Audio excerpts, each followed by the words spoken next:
sometimes movies influence kids, and sometimes kids just do really bizarre things for no apparent reason. Here's some of the things we used to do when we were kids that were somewhat strange. When I was about 5 years old, I had my first encounter with a pair of pantyhose. Now, it was at this time that I saw Raising Arizona for the first time. I've seen this movie about 50 times, but I can only remember one scene. In this scene, the dad goes to stick up some convenience store for diapers and money, and he puts a pair of pantyhose over his head to conceal his identity. He then gets picked up by some guy in a truck who says to him, "Boy, you got a panty on your head." As soon as this line is uttered, I would burst out laughing. I don't know what was so funny about this line, but at the time I thought it was hilarious. This inspired me to emulate this behavior. Unfortunately, I couldn't find any pantyhose, so my own Superman underwear would have to do. I put them on my head, run up to my mom and say, "Hey Mom, look at my head." To which she would respond, "Boy, you got a panty on your head." I'd then run over to my dad, "Hey Dad, look." To which naturally I would get the response, "Boy, you got a panty on your head." Now I don't know what was going through my brain that told me this was amusing behavior. But I'm sure if you'd asked me at the time and you had underwear on your head when you asked me, I would have responded, "Boy, you got a panty on your head."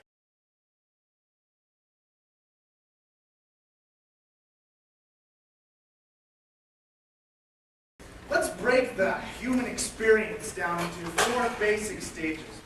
Life, hell, purgatory, and heaven.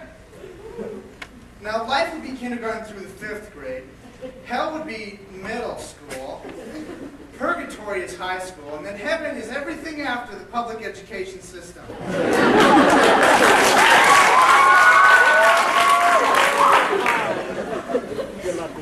Life. We're down there, little kids, finger paintings, learning to read, 3 recesses a day, hot lunch. That was fun. We had a good time. High school sucks. We don't want to be here, but we realize that we've done our time and we're just waiting to get out. Heaven is going to be great. I mean, some of us will go to college. You don't have to if you don't want to. We're going to be out there seeing the world. Half of us will make it. But hell. Oh, hell.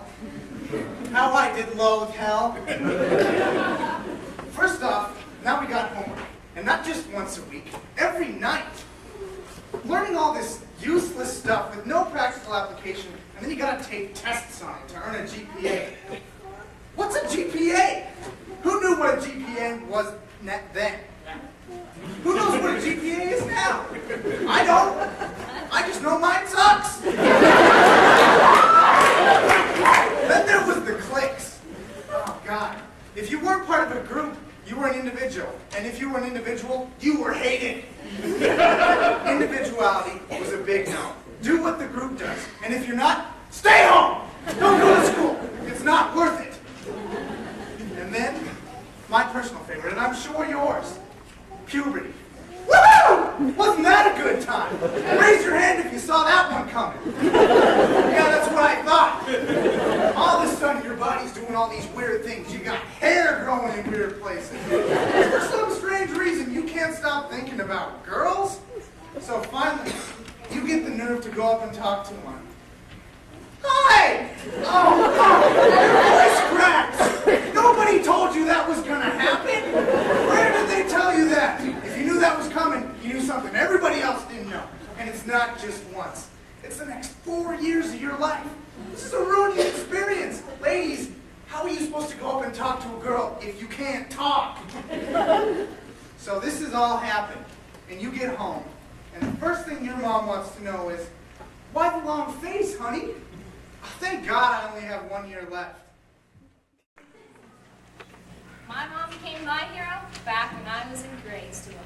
It all started one summer. We were driving back from Flathead Lake on late Sunday night. Now I want you to realize that driving back from Flathead Lake to Missoula on Sunday, it's a bad idea. There is a lot of traffic.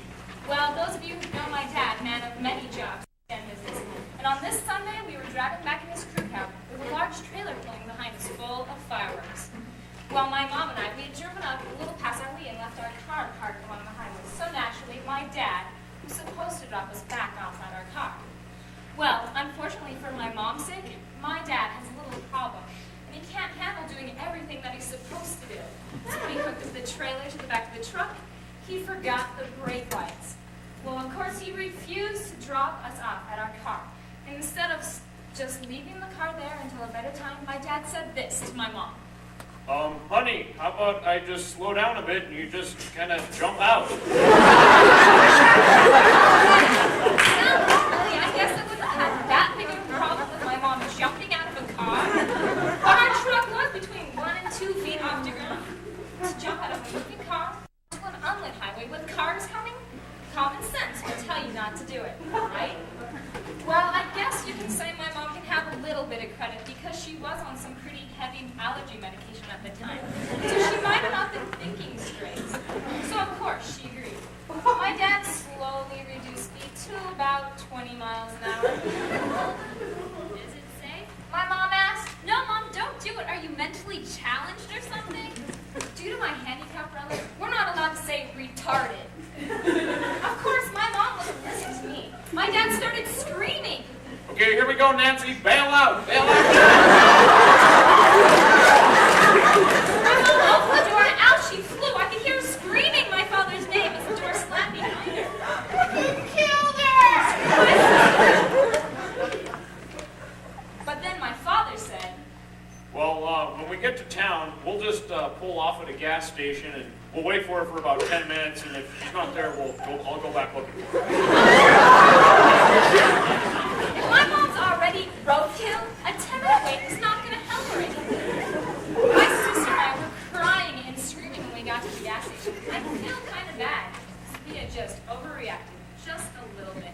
Our father had just ran over and killed our mom, right? Well, fortunately for my dad's sake, my mom showed up with about 7 minutes to spare. I don't think I'll be doing that again. Gee, I hope not, Mom. My mom, she jumped out of a moving car without a scratch. Or so she thought. She went to the doctor 2 months later to find out she had 2 broken ribs.